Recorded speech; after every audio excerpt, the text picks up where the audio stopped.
Sven Kalderi oled mänginud 3 hooajal 3 erinevas riigis, liigas, meeskonnas, Saksamaal, Eestis, Hispaanias. On võimalik neid omavahel üldse võrrelda ja kas ja kuidas need liigad ja meeskonnad on sinu arengut mõjutanud üldse? No taseme poolest on kindlasti Hispaania kõige kõrgema tasemega. Et näiteks siin on niimoodi, et hooaja alguses mängisime kontrollmänge ja siis päev 2 hiljem tuli treener minu juurde, ütles, Sven, tule mulle kaasa, läksime videoruumi. Ta näitas mulle mingi paari minutise klipi ja ütles kõik mu plussid ja miinused ja ütles, et nende asjadega sa peaksid paremini, neid asju sa peaksid paremini tegema, neid asju sa teed juba hästi. Aga arengu koha pealt ütleks, et Hispaanias ma olen juba kõige rohkem arenenud, et kaitse koha pealt treener rõhutab seda mul kogu aeg, et ta on väga rahul minu kaitsetööga. Kui suur on vahe, kui võrrelda 2 välismeelda Saksamaal oldud ajal ja Hispaanias, et nüüd oled Forca Lleida meeskonnas ja siis olid Botveld Basketsis, et on need üldse võrreldavad meeskonnad? No eks liigade tase muidugi see vahe on väga suur, aga kui asjaajamist vaadata, siis ega erilist vahet ei ole. Pigem oli Saksamaal isegi kiiremini aeti neid asju. Et siin võtavad need asjad aega, et pead rohkem pinda käima. Jah, et lõunamaa maa ja lõunamaa inimesed ikkagi. Jah, et see vajab harjumist. Kui vaadata sinu mängija positsiooni, siis peaksid olema Eurobasketi andmetel nagu shooting guard ehk siis kas see on maakeel number 2 või? Et oled sa selles rollis ka Forca meeskonnas? No enamuse aja ma olen jah, number 2. Et on ka mingid muid positsioone nagu treener näinud sulle? Vahel ka olen number 3 positsiooni peale, et oleneb vastasest, et kes seal need parimad skoorid on, et eks ma siis pean neid mängu alguses maha võtma. Jah, see sõltub vastasest arusaadavalt, eks ole. Et vastasest sõltub see arusaadavalt, eks ole. Millises seisus oled hetkel meeskonnas, oled sa põhitegijate hulgas või sinna murdmas? No siin ei saagi öelda, et nii väga palju põhitegijad oleks. Kõik mängivad 20-22 minutit, mina mängin praegu 14 minutit, aga alustan algviisikus. Et meie sats ongi nagu selles mõttes natuke teistmoodi, et on kõik võrdsed mängijad ja siis treener vaatab, kellel parem päev on ja selle laseb natuke rohkem mängida, aga sellised mehe ei ole, kes paneks iga mäng 35 minutit nagu Eestis, et seda ei ole. Siiamaani nagu treener minuga rahul ja ma olen oma ülesannetega hakkama saanud, et küll visked on mööda läinud, aga ta kolutab mulle iga päev, et küll need sisse kukkuma hakkavad. No Sven, jah, sa oled mulle omavahel ka kurtnud, et ei ole veel käsi valgeks läinud ja saanud nii-öelda õieti, aga sa oled nagu näha optimistlik. Jah. Just. Vanus 23, et seal see Hispaania korvpalli ja ka selle liiga mõistes, kus sa mängid, et kas see teedatakse nagu selles vanuses juba nii-öelda selgelt põhitegijate hulka kuulumist või peetakse siiski veel seda vanust veel nooremaks mängijaks? No meie sats on ikkagi nooremapoolsem, et enamus on alla 25 või 25 ja 2 vanemat, eks see legend Alfons ja üks teine vanem mängija, kes on 31 aastane. Janis Kaufmannis, oled temaga ühes meeskonnas.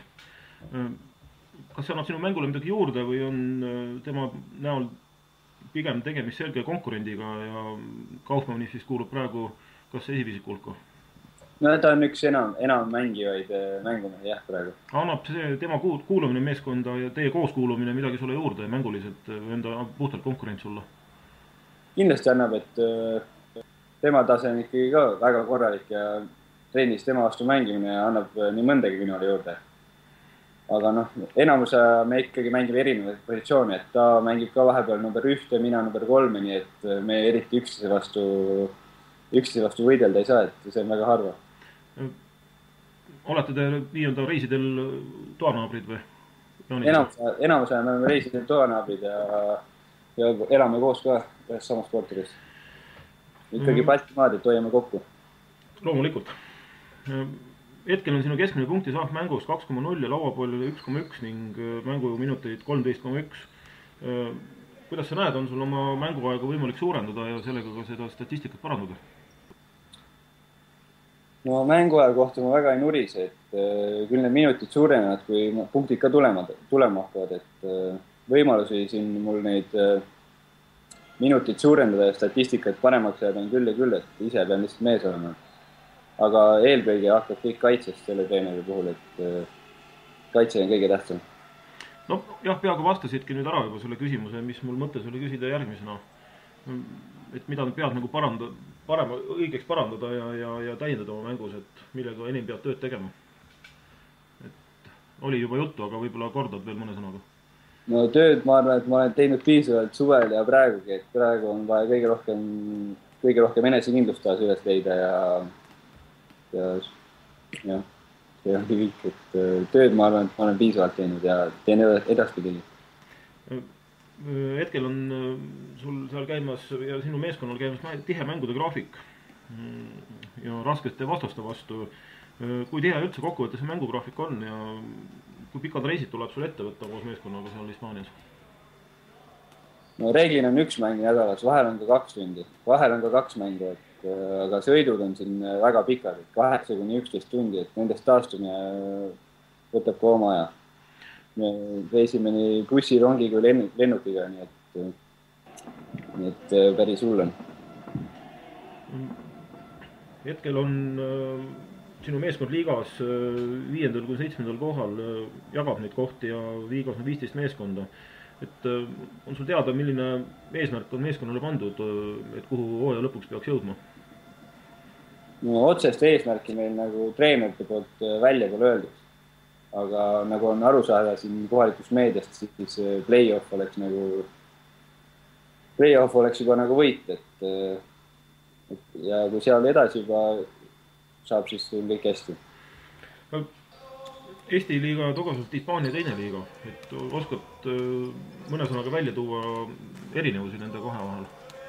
No mängutempo on kindlasti erinev, siin on väga kiire mängutempo, et see on täitsa harjumatu algus, aga nüüd juba vaikselt hakkan ära harjuma, ja kaitsemäng muidugi siin on, kaitses käib siuke andmine, et vähe ei ole. Ja mängudeks ette valmistamine, mis võib-olla kui ma Tartu Rockis olin, siis oli samamoodi, aga mängudeks ette valmistamine on väga põhjalik, et igaks mänguks vaatame 2-3 videot ja saame iga mängu alguses päeva hommikul saame vastaste kohta paberid iga mängi kohta. Ja siin taga on ka siis, mis meil nagu meeskonnana on tugevad ja nõrgad küljed. Et need meeskonnad siin liigas on väga võrdsed, et esimene võita 15, või tähendab kaotada 15-ndale, siin on väga ettearvamatu liiga. Et see on täiesti uskumatu. Sa lähed õhtul koju, näiteks eile me kaotasime, me olime küll soosikud, aga väga tugevale tiimile, meist kõvasti rikkamale tiimile. Lähed õhtul koju vaatad, kuidas esikoht kaotas 10-ndale klubile. Et seal 10 klubi on lihtsalt ühe võiduses kinni, et see on nii uskumatu, et võidad, oled esikolme hulgas, kaotad või 12-ndaks kukkuda, nii et see on huvitav. Mitu treenerit teiega tegeleb seal? Kas on peatreener loomulikult ja lisaks on mitu treenerit veel meeskonnas on? Meil on peatreener, jõusetreener, kes on ka nagu 3-4 abitreenerit, siis 2-3 füsioterapeuti ja mõned vabatahtlikud, kes aitavad siin videode ja asjadega. Platsiväline elu, Sven, et vaba aja veetmise võimalused, treeningtingimused, mida sa oskad kokkuvõttes selle poole kohta öelda, mis ei puuduta nüüd konkreetselt mängu siin? Kõige mõnusam on see, et peale mängu me saame tavaliselt minna spaasse, et meil on vaba pääs kohaliku spaasse, seal on kõik võimalikud asjad, nullivannid, kõik võimalikud taastumisviisid, jäävannid, kõik. Linn üldiselt, vanalinn on väga ilus, ega me väga palju ei ole siin jõudnud ringiga käia, et pole nii palju aega. Kui enamasti kui on bussireisid, pikad bussireisid, siis järgmine päev ikkagi leban voodis ja puhkan ennast välja.